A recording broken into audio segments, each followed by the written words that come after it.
The Philippines, a country of over 7,000 islands, where turquoise waters meet golden shores, and where joy echoes through every festival, every song, every smile.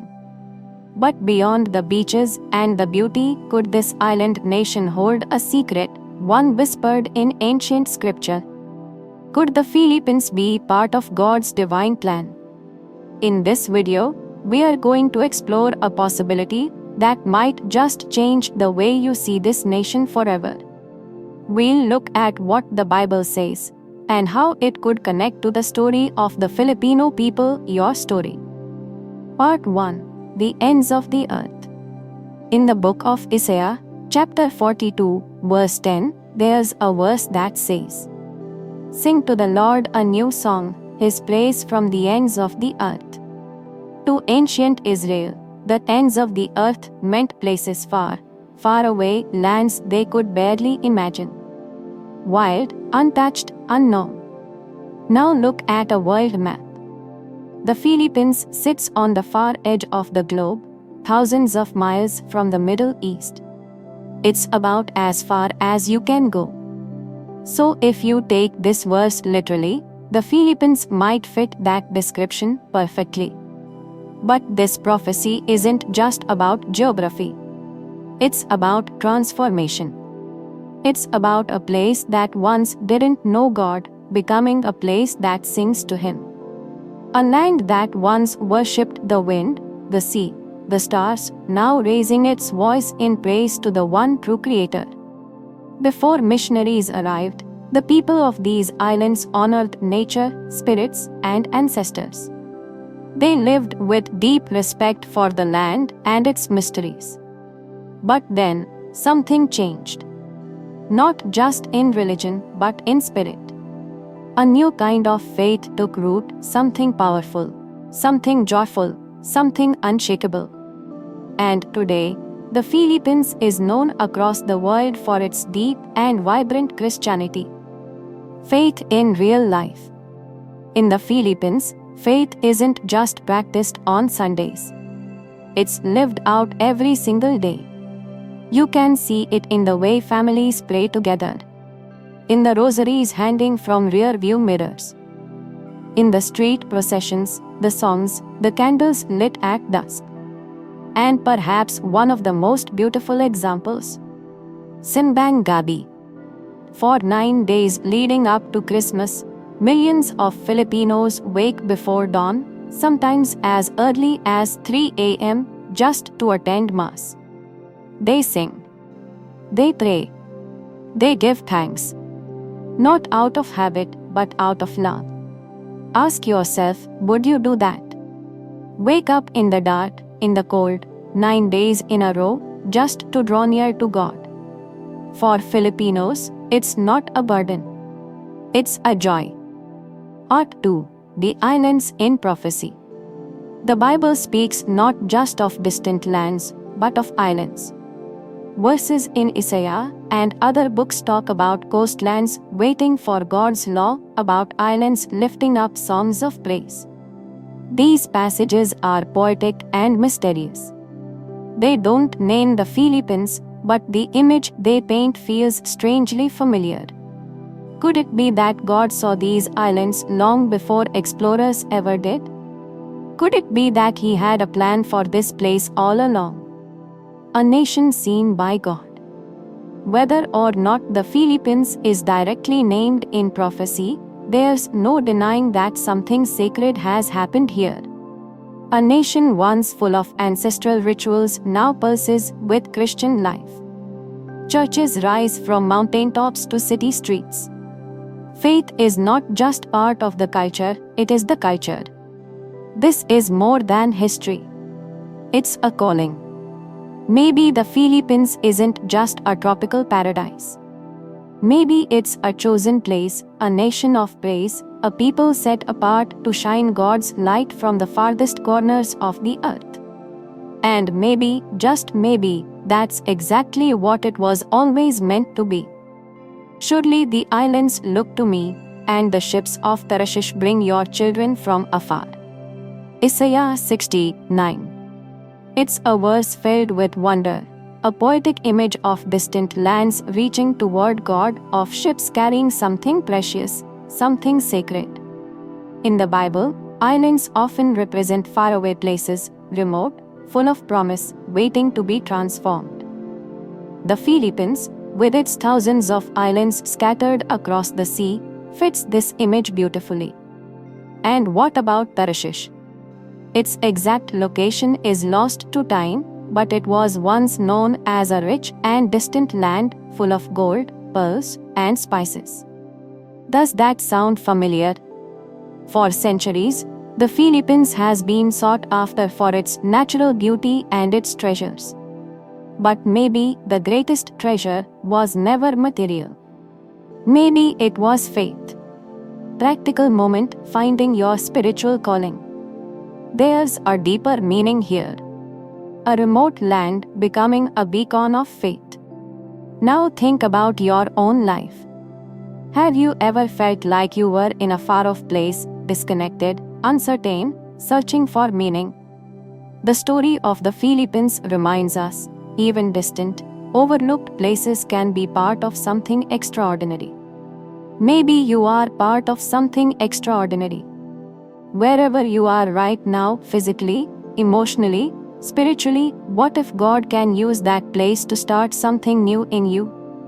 Part 3. A gateway for the gospel. When Christianity came to the Philippines, it didn't fade or disappear. It flourished. Churches were built. Traditions formed. Faith became not just something Filipinos believed, but something they lived. And the story didn't stop there.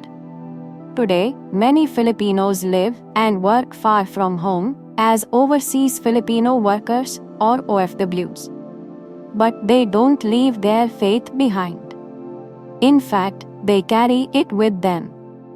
Quietly, strongly, lovingly. They become modern-day missionaries, often without ever preaching a word. Real-life story, faith abroad. Take Maria, for example. She's an OFW in Saudi Arabia, a place where openly sharing Christianity is not allowed. But every day, she lives her faith with grace and humility. She smiles. She helps others. She whispers prayers under her breath. Her co-workers notice. They ask questions. They start conversations. Her kindness opens doors that words alone never could. You don't need a pulpit to preach. Sometimes, the way you live is the most powerful sermon of all. What about you? What does your life say? Part 4. A nation called by God. So, could the Philippines truly be part of a biblical prophecy? Maybe. Maybe not. But the signs are compelling. From a scattered group of islands, once spiritually in the dark, to a nation filled with churches, missionaries, and worship that echoes around the world. It's more than coincidence, it feels like a calling. In Revelation 7:9, we read about a great multitude. From every nation, tribe, and language, standing before the throne and worshipping God. The Philippines, with its joyful spirit, deep devotion, and global reach, could easily be part of that vision. A nation already worshipping, already sending light into the world. Practical moment, embracing your role. But this isn't just about one country. It's about you. You have a role to play, too. What's your gift? Your message? Your mission? Maybe it's not grand or public. Maybe it's quiet and personal. But that doesn't make it any less powerful. Like the Philippines, you were made with purpose. And you have the power to bring hope and healing wherever you go. Part 5. The mystery awaits. So, is the Philippines named in the Bible? Maybe. Maybe not. But what's certain is its story. A story of faith, resilience, and incredible transformation. From the shadows to the spotlight. From silence to song. From spiritual darkness to light. And this story, it's not over. In fact, it's still being written. Whether you are Filipino or not, this is an invitation to believe that your life matters. That your place in the world, however far or small, can be filled with purpose. The Philippines is a nation of prophecy and promise. A nation once lost in spiritual silence, now rising as a shining light to the world. And maybe, just maybe, its transformation isn't a coincidence. Maybe it's the fulfillment of something divine. Part 6. The Ends of the Earth. In Isaiah 42:10, we hear this powerful verse. Sing to the Lord a new song, His praise from the ends of the earth, you islands, and all who live in them. The phrase ends of the earth often represents lands far away, places untouched by the gospel, unknown to the world of the Bible. Thousands of miles from Israel, the Philippines, a scattered group of islands in Southeast Asia, fits that image almost perfectly. But it's not just about distance. It's about what has happened here. A people who once lived in spiritual silence now sing out with praise. A nation once unknown to Scripture, now filled with churches, worship, and faith. But what does it mean to sing a new song? In biblical terms, it means renewal. It means transformation. It means light breaking through darkness. Before Christianity arrived, the islands were home to indigenous beliefs filled with reverence for nature and ancestral spirits. But in the 16th century, something began to shift. A new story started to unfold. Real-life example, a new song of faith. Take the Sinulog Festival, one of the Philippines' most joyful and celebrated traditions. It began as a cultural dance, honoring ancient rhythms and gods. But today, it's a grand Christian celebration centered around Santo Nano, the child Jesus. Millions gather to sing, dance, and pray. A vibrant new song of faith, born from transformation. Proof that spiritual awakening can flow from even the most unexpected places. Now, ask yourself, what new song could you sing in your own life? Maybe it's renewing your faith, or finding hope when things feel dark, or simply choosing joy again after a hard season. This call isn't just for nations, it's for you. Part 7. The Wealth of the Islands. In Ezekiel 27:5, the Bible speaks of distant coastlands and their wealth. Many coastlands were your customers. They paid you with ivory tusks and ebony. Historically, the Philippines has been known for its riches, its gold, pearls, spices. Explorers and traders crossed oceans just to reach these shores. But maybe there's a deeper meaning here. Maybe the true treasure of the islands isn't found underground or in the sea, but in the people. In their faith. In their resilience. In their willingness to sacrifice. Practical example, faith as wealth. Let's think about OFWs, overseas Filipino workers. Many leave their homes and families behind to work abroad. They endure loneliness, hard work, and long days, not just for money, but for love. And even in places where Christianity is rare or even restricted, they quietly live their faith. They offer kindness, patience, light. That is a kind of wealth the world can't buy. So ask yourself, what can you offer the world? Not just in material things, but in spirit, in grace, in hope. The Philippines reminds us, giving from the heart is one of the most powerful acts of faith. Part 8. The Glory of Nations. In Revelation 21:24, we get a beautiful vision. The nations will walk by its light, and the kings of the earth will bring their splendor into it. This isn't just poetic, it's a picture of a future where every nation brings its unique gifts to glorify God. And the Philippines. It shines. From grand festivals of gratitude to everyday moments of devotion, this nation walks by the light in its own powerful way. Take the Feast of the Black Nazarene, where millions walk barefoot through Manila's streets carrying a statue of Jesus. It's not a parade. It's not performance. It's an offering of love, pain, and trust. Real-life example, walking in the light. People risk exhaustion, injury, even danger because they believe their devotion brings them closer to God. That's what faith looks like when it becomes action. But walking in the light doesn't always mean joining a procession. Sometimes it just means choosing forgiveness, helping someone who can't repay you, or simply pausing to thank God for another day. Big or small, these are the moments that glorify God. Part 9. A Vision for the Future. So, what does the future hold? Is the Philippines named in the Bible? We may never know for sure. But what's undeniable is this. A nation once shrouded in spiritual darkness now glows with unwavering faith. Its people have transformed hardship into hope and pain into praise. And the story isn't over. Whether you were born on these islands or are only just discovering their beauty, this story invites you in.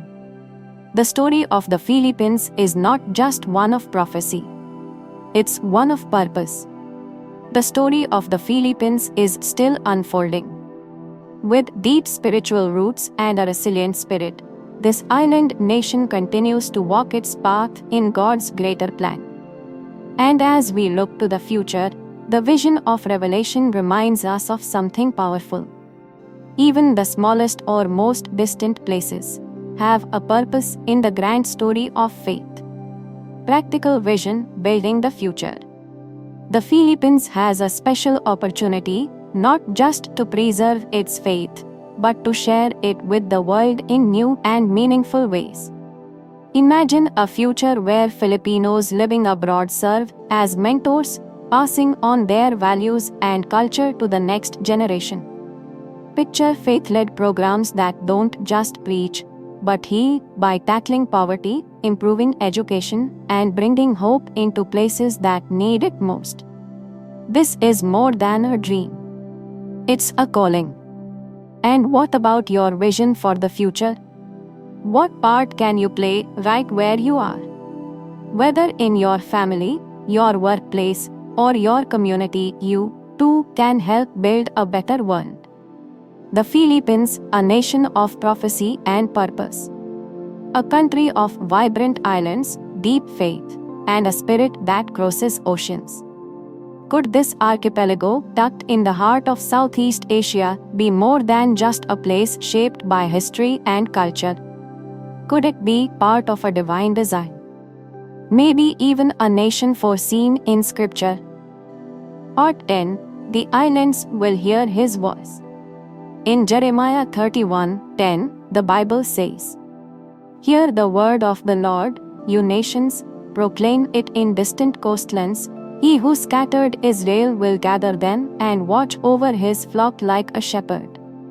It's a beautiful image, the shepherd caring for his flock, guiding them with love and unity. Now think of the Philippines. A nation thousands of miles from the lands of the Bible, yet one of the largest Christian populations in the world. A people who didn't just hear the word. They embraced it. They lived it. And now, they carry it into the world. Real-life example, Filipinos as shepherds abroad. Consider the many Filipinos working in the Middle East, where expressing faith can sometimes be risky. Yet in quiet corners, small prayer groups gather. Led by Filipinos, they worship. They pray. They encourage one another. These aren't just meetings. They are lifelines. Beacons of hope in places where faith often stays hidden. This isn't just a metaphor, it's a living, breathing reality. Filipinos abroad are becoming shepherds themselves. Not through power or position, but through love, faith, and presence. Now ask yourself, where can you offer guidance? Where can you be a light? You don't need a title to be a shepherd. Sometimes you just need a heart willing to care. Part 11. A nation with historical and spiritual roots. Christianity came to the Philippines in the 1500s, but it didn't just land there. It took root. It grew. It flourished. In many parts of the world, new religions were met with resistance. But in the Philippines, faith was not only received, it became part of who the people are. And it didn't stop there. Today, millions of Filipinos live and work across the globe, not just sharing their culture, but carrying their spirituality with them. They don't just keep their faith for themselves. They spread it quietly, kindly, courageously. Practical example, living the Great Commission. In Matthew 28:19-20, Jesus gave this command: Go and make disciples of all nations. Filipinos, especially those living abroad, seem uniquely positioned to fulfill this call. Despite challenges, they gather in small groups. They share their stories. They live their faith through daily actions, acts of love, sacrifice, and generosity. They are fulfilling the Great Commission, not with loud speeches, but with gentle, consistent love. What about you? Maybe your calling is to mentor someone, or to volunteer, or just to show kindness when it's least expected. Faith isn't only spoken, it's shown. In the way we live, in the way we love. Part 12. Festivals of Faith and Identity. The spiritual journey of the Philippines is not just seen in churches, it's celebrated in the streets. Festivals full of color, music, and joy carry deeper meaning than many realize. The Sinulog Festival, celebrating the Santo Nano, the child Jesus. And the Feast of the Black Nazarene, where millions walk barefoot through the streets in a wave of devotion. These aren't just cultural events. They're acts of faith. Deep, collective expressions of love, sacrifice, and worship. A deeper perspective, faith as identity. What we see in these celebrations is something extraordinary. In the Philippines, faith isn't just inherited. It's lived. From music and dance to public devotion, the gospel has become part of the Filipino identity, something dynamic, shared, and celebrated. It's a powerful shift from being a people who once received the message of Christ to becoming a people who now carry it into the world. Think again of the Black Nazarene procession. Millions walking barefoot, shoulder to shoulder, in an act of penance and gratitude. It's more than a religious event, it's faith in motion. Part 13. A nation's role in prophecy. In Isaiah 42:10, the call goes out. Sing to the Lord a new song, His praise from the ends of the earth, you islands, and all who live in them. The Philippines, with its more than 7,000 islands, sits far from the biblical world, yet its story echoes this verse in stunning ways. A land once in spiritual darkness, now shining with praise. Real-life impact, a beacon to the world. Filipinos today are living proof of what faith can do. In countries where Christianity is restricted, they quietly become carriers of light. Through kindness, resilience, and compassion, they show that God's work isn't always loud. It often begins in humble, faithful hearts. So ask yourself, where can you become a beacon? Maybe it's by standing strong in your beliefs. Maybe it's by comforting someone who's hurting. Or simply choosing to love even when it's hard. Part 14, A Vision for the Future. The story of the Philippines is far from over. It's still unfolding, written each day by millions of lives filled with faith. In Revelation 7:9, we are given a glimpse of heaven. A great multitude, from every nation, tribe, and language, standing before the throne of God. The Philippines, with its passionate worship, prayer communities, and global presence, is poised to play a powerful role in this vision. Practical vision, building a legacy. Now imagine what's possible. Future generations of Filipino missionaries. Faith-driven leaders tackling poverty, education, and healthcare. A movement not just of belief, but of love in action. The Philippines is no longer just a part of God's plan. It is actively shaping its spiritual legacy. And you? You are part of that, too. What's your vision for the future? Maybe it's growing in your own faith. Maybe it's giving back to your community. Maybe it's simply choosing to live with more purpose. Whatever it is, it matters. Conclusion, an invitation to reflection. So, is the Philippines mentioned by name in the Bible? No. But maybe it doesn't need to be. Because when you look at the prophecies of islands singing new songs, of distant coastlands hearing God's word, the story of the Philippines feels far from accidental. It feels like a fulfillment. A living testimony to God's plan, His power, and His promise. But remember, this isn't just a story about one nation. It's a story about all of us. Just as the Philippines has embraced its role, you too are invited to find yours. So, what do you think? Could the Philippines be part of divine prophecy? Or is it a beautiful reminder that faith and purpose can rise from any place and from any heart? We'd love to hear your thoughts. If this message spoke to you, leave a comment below. And if you'd like to journey deeper into stories of faith, prophecy, and purpose, subscribe, like the video, and keep watching.